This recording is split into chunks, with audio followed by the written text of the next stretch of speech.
My name is Caitlin Wilson. I work as a nurse at St. Mary's Children's Hospital. The young patients call me the doll-like nurse because of my petite frame and shoulder-length brown hair. Each day brings me joy as I find comfort in their smiling faces. I married my husband Michael 7 years ago. He works as a middle manager at an IT company and always makes sure to cherish family time on his days off. He's such a kind soul. Though sometimes his indecisive nature concerns me, especially when it comes to his mother Patricia's influence. Still, I find his genuine personality endearing. We have an 8-year-old daughter named Emma. She's in 2nd grade and is always popular in her class. With her bright and pure personality, she has a special charm that helps her make friends easily. Her dream is to become an artist, and our weekend routine includes shopping for art supplies together. When she's drawing, her serious expression makes her look like a real artist. Lately, she's been passionate about watercolors and even painted pictures to display in the hospital's pediatric ward. My mother-in-law Patricia is a former high school teacher who now holds considerable influence in the Church Women's Association. She always carries herself with elegance, with her trademark Chanel suits. While she's outwardly kind to me, I sometimes catch a glimpse in her eyes that seems to say, "You're not good enough for my son." This look becomes particularly cold when the topic of my profession comes up. On the other hand, my father-in-law George is an active lawyer. He has a fair and rational personality and values family harmony above all else. Recently, he seems to have some doubts about Patricia's behavior, though he never voices them openly. His gentle gaze, always showing concern for our family, never fails to warm my heart. And then there's my sister-in-law Melissa, Patricia's biological daughter and a full-time homemaker. She leads a wealthy married life and is active as a social media influencer. As a mother of 3 children, Melissa constantly shares her perfect family life online. She's truly Patricia's pride and joy. She's often brought up as my complete opposite. Our family meets once a month for Sunday brunch after church service. Each time, Emma clings to her grandmother Patricia, who shows kindness to her granddaughter. The scene at the cafe on Newbury Street, with Patricia gently praising Emma's drawings, was picture-perfect. On the surface, it appeared to be an ideal family relationship. Patricia, who lives in Boston's upscale Beacon Hill neighborhood, is always conscious of her reputation. She posts vacation photos with Melissa's family on social media and gives detailed reports of her church activities. Strangely, photos with our family rarely appear. Sometimes, I felt uneasy about this selective posting. Despite these small concerns, our life went on peacefully. In our home in the Back Bay area, weekends are filled with baking cookies and doing crafts with Emma. Michael never shows his work fatigue and treasures family time. On holiday mornings, we go to the local farmers market for fresh vegetables, and in the evenings, the 3 of us enjoy homemade pizza while watching movies. We cherish these simple moments of everyday happiness. "Mom, does this dress really suit me?" Emma spins anxiously in front of the mirror. The pink frills float in the air like flower petals. The dress, a special birthday present chosen by Patricia, was indeed every 8-year-old girl's dream. "It's beautiful, sweetheart. You look just like a princess." I stand behind my daughter, carefully curling her brown hair. Usually, We keep it in a simple ponytail, but today is special. I've even bought new heart-shaped hair clips to complete her perfect birthday look. Dad, is the video camera ready? Michael looks up from checking the camera settings in the living room.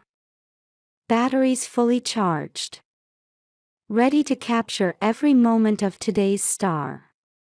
We still have 2 hours until our reservation at La Bella Vista, on the top floor of the Prudential Center.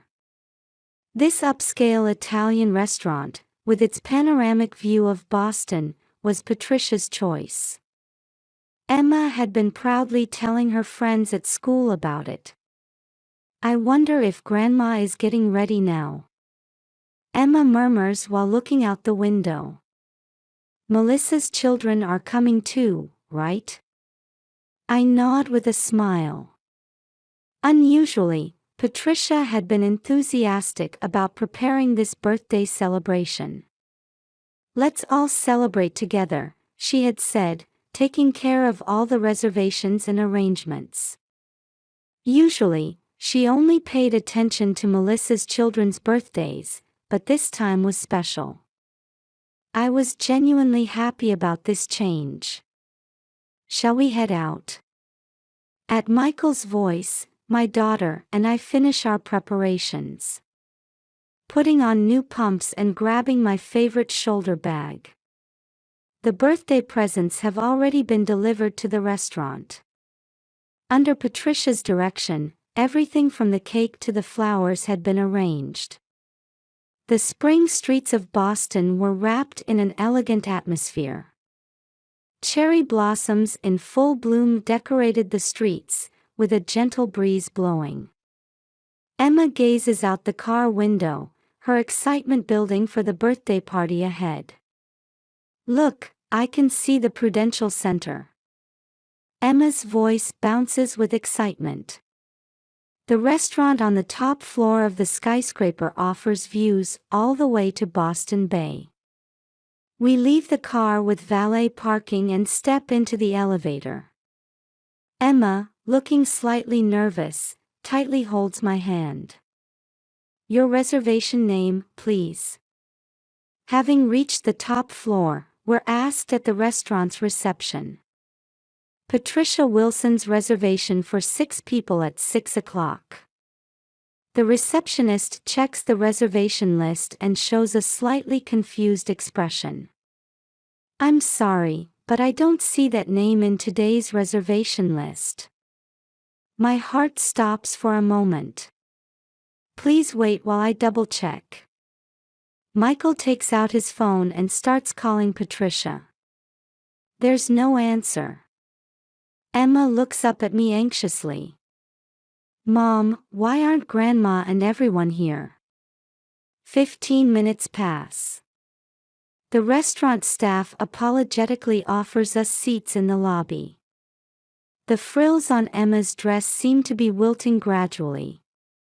30 minutes later, we finally get through to Patricia's phone.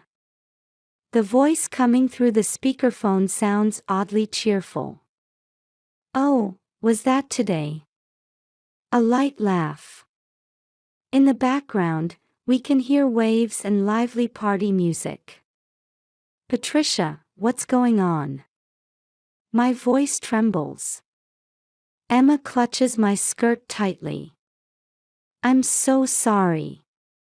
We're currently on a Caribbean cruise with Melissa's family. Such a lovely deck party. Melissa's children are having such a wonderful time. Large tears start falling from Emma's eyes, making spots on the white tile floor. Don't call again. International calls are expensive. Bye now. Another light laugh. Michael's face has turned pale. I take a deep breath and speak as calmly as possible. I understand. Let's live as strangers from now on. I hang up. A heavy silence falls in the restaurant lobby. Emma is crying, trying to hold back her voice. Each time her small shoulders shake, I feel something tearing inside me. At that moment, the restaurant manager approaches us. Looking at us with warm eyes, he speaks quietly. "We've prepared a special table for you. Would you allow us to help celebrate your daughter's birthday?"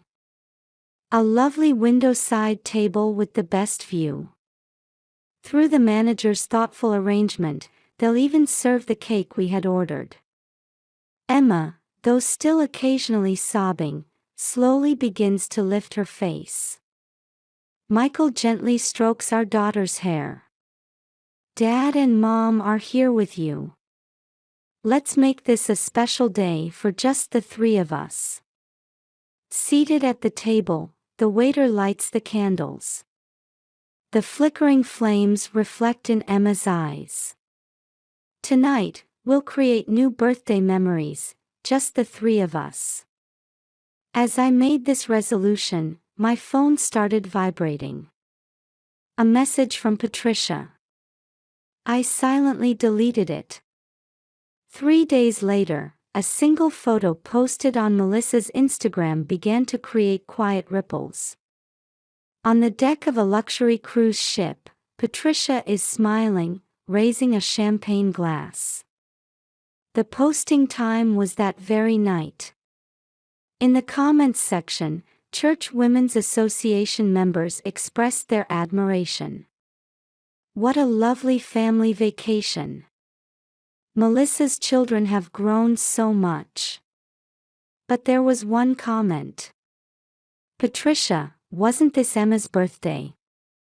That single line changed everything. In the ship's internet cafe, Melissa sees this post. Her expression freezes. Emma's 8th birthday. The special day of Caitlin's only daughter, who was like a sister to her. The special celebration her mother had promised. "I need to talk to Mother." Melissa runs through the cruise ship's corridor. In the luxurious ship's bar, Patricia was chatting with new friends. "Mother, what happened to Emma's birthday party?" Patricia's smile clouds for a moment. "Oh, them. Caitlin will understand. We had more important plans." "More important plans?" Melissa's voice trembles. "More important than deliberately ruining an 8-year-old girl's birthday." Other guests begin to notice the scene. "Melissa, this is a public place," Patricia admonishes in a low voice. "Think of appearances." Appearances. Tears overflow from Melissa's eyes. "Mother, does this mean you could do the same thing to my children?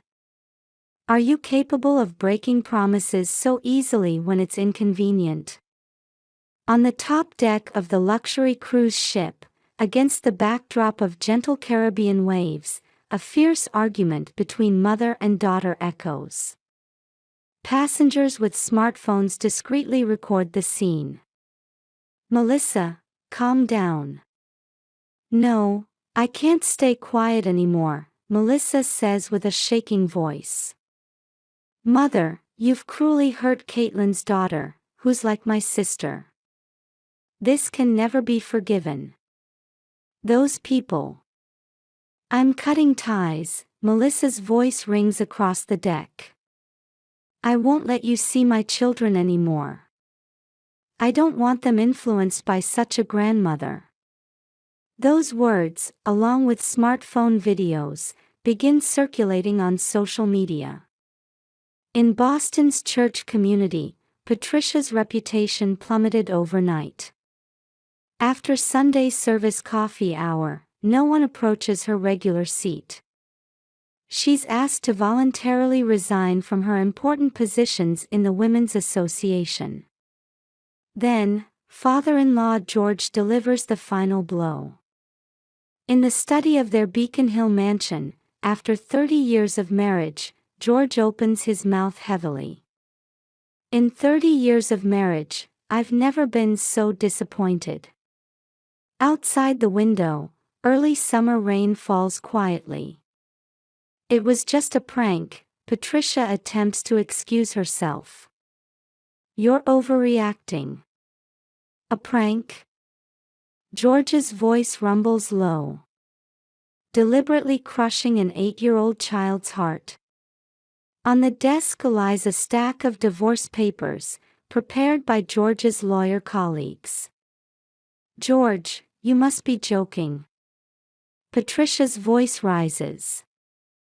Think of our social standing. That's precisely the problem, George stands up. You've become so obsessed with others' opinions that you've lost sight of what truly matters. The rain grows stronger. If you won't apologize, sign these. The property division won't be unfavorable to you. The blood drains from Patricia's face. Divorce. Property division. Her position in the church, her reputation in society, everything crumbling away. The cruise ship was forced to return to port early.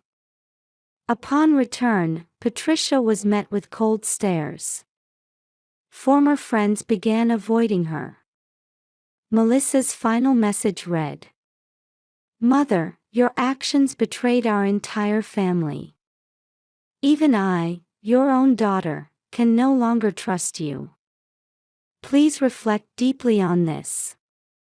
In a room of the mansion, Patricia finally realizes the weight of her actions. A life spent pursuing perfection. Family love distorted by the need to control. And an irreversible mistake. In her trembling fingers, she holds a pen to write a letter. Every morning, letters from Patricia arrive in our mailbox. Apologies written in careful handwriting on expensive white stationery. Sometimes accompanied by luxury brand packages or Emma's favorite art supplies. However, none were opened, all returned. We politely declined even delivery attempts. On Emma's desk, unfinished drawings pile up. The once bright colors have disappeared, replaced by a monochrome world. The school art competition entry form lies torn and discarded. As her mother, I could painfully sense how something had changed deeply in my daughter's heart. I don't want to see Grandma anymore. One night, Emma whispered in bed. While lying beside her, I gently stroke her back. Feeling her shoulders trembling slightly, I find myself in an almost prayer-like state. No one will force you until you're ready, Emma. It's okay, Mom and Dad are here with you. The next morning, while working in St. Mary's Children's Hospital's pediatric ward, I receive a call from reception. Patricia is waiting with a large bouquet. The sweet scent of white Casablanca lilies nearly reaches the ward.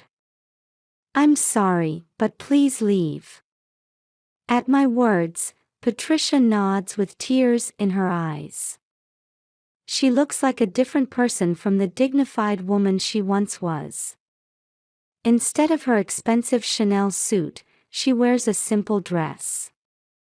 Her once perfectly styled hair is slightly disheveled. Deep fatigue shows around her eyes. Caitlin, just once is enough. Please let me see Emma. Her voice shows no trace of its former arrogance. However, I shake my head. Right now, my priority is protecting Emma's heart. A few days later, Michael receives a call from his father. I want to hold a family meeting. George's voice has regained its former lawyer-like dignity. The location is set for his law firm's conference room. All adults except Emma are requested to attend. We quietly take our seats around the heavy mahogany conference table. Outside, the windows lined with Boston skyscrapers, early summer sunlight pours down. A tense atmosphere fills the conference room. Today, I want Patricia to speak. The meeting begins with George's words. Melissa is present but won't look at her mother. On her table lies her smartphone, having deleted all social media posts. Patricia opens a prepared script with trembling hands. However, without looking at it, she slowly begins to speak. For the first time, her expression shows genuine regret. I wanted to be a perfect mother. At these words, the air in the conference room freezes. Michael leans forward slightly.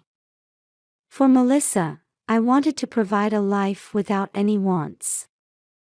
In society, I wanted a position everyone would envy. But that obsession distorted everything. All my values were based on others' opinions. Patricia's voice breaks. George quietly offers her water. Caitlin, I resented you. Your profession as a nurse didn't match my ideals. But that was just my prejudice. You are truly a wonderful person who can genuinely care for others. I listen silently. I can feel Michael's hand trembling beside me. Emma, she was so pure, truly trusting me as her grandmother. Me, who only used my position as a grandmother. I trampled on that innocent heart. Large tears roll down Patricia's cheeks. She shows no concern for her smearing makeup. I may not even deserve to ask for forgiveness. But I will carry the responsibility of hurting that child's heart for the rest of my life. I want to dedicate my remaining years to atonement. Melissa looks at her mother for the first time. Tears shine in her eyes too. The complex emotions of a daughter who lived only to meet her mother's expectations are visible. Throughout my life, I've only cared about others' evaluations. I even treated my own daughter like a tool for my vanity. Someone like me had no right to hurt my granddaughter. I finally understand that now. A long silence follows. Finally, I slowly speak. Patricia, I can forgive you. All eyes turn to me.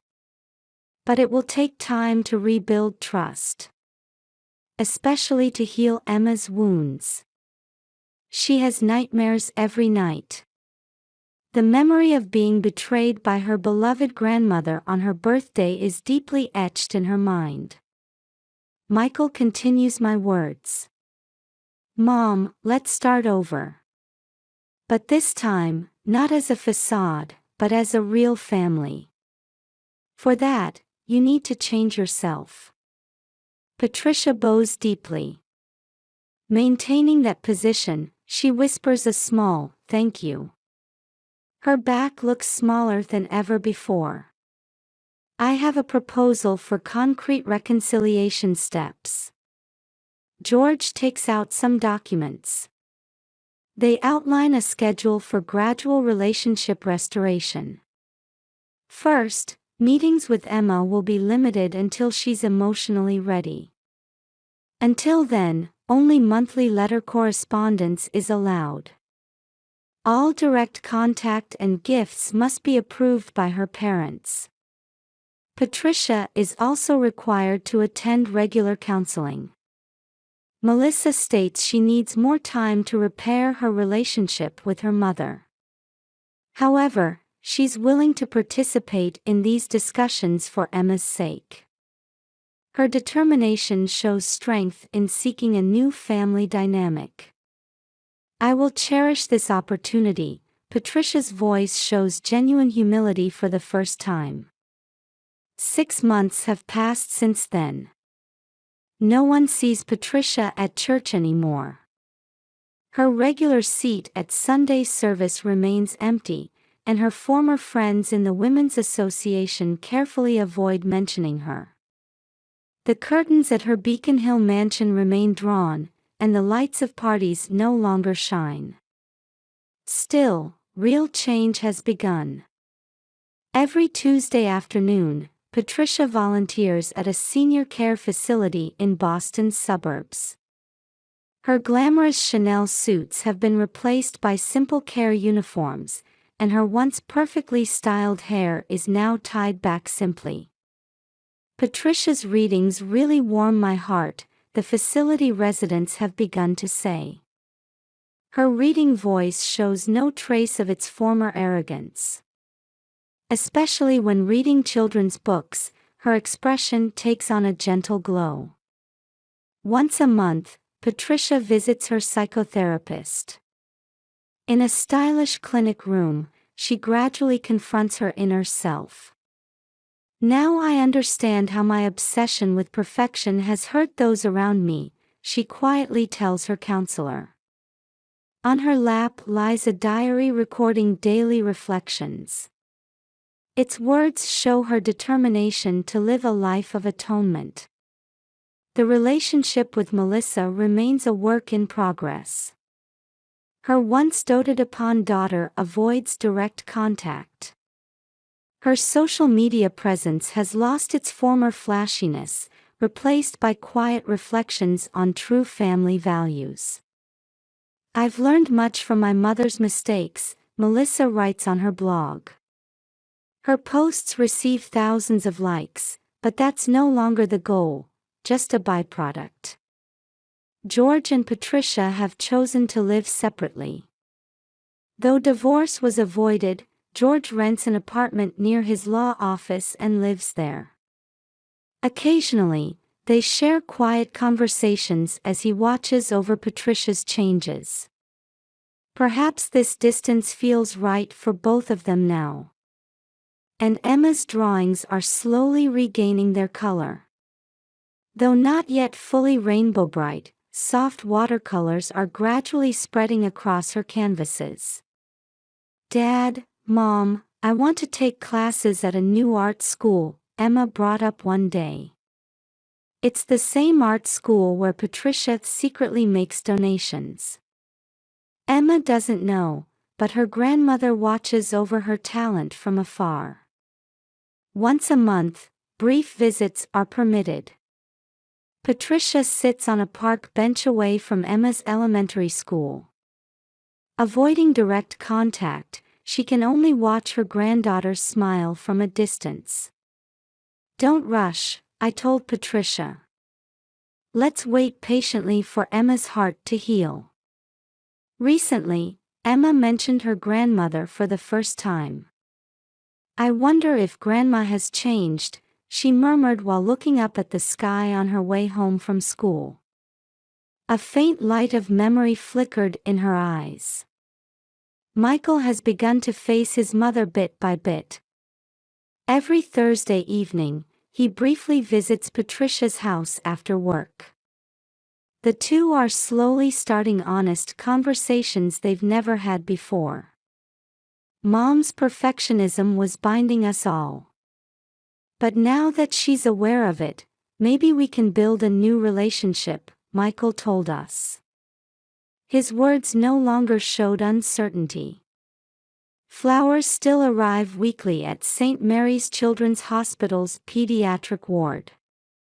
But they're no longer expensive Casablanca lilies, just simple seasonal bouquets. Though there's no sender's name, Patricia's change is evident in the choice of flowers. A new sketchbook sits on Emma's desk. On its cover, she's drawn a small rainbow symbol, the logo of her new art class. Beyond that rainbow, Patricia quietly waits for her granddaughter's heart to gradually clear. "Maybe there's no such thing as a perfect family," I told Michael one night. "But perhaps being able to hurt each other and forgive is what makes a real family." Outside the window, Boston's streetlights cast a gentle glow, as if quietly watching over our family's new steps forward.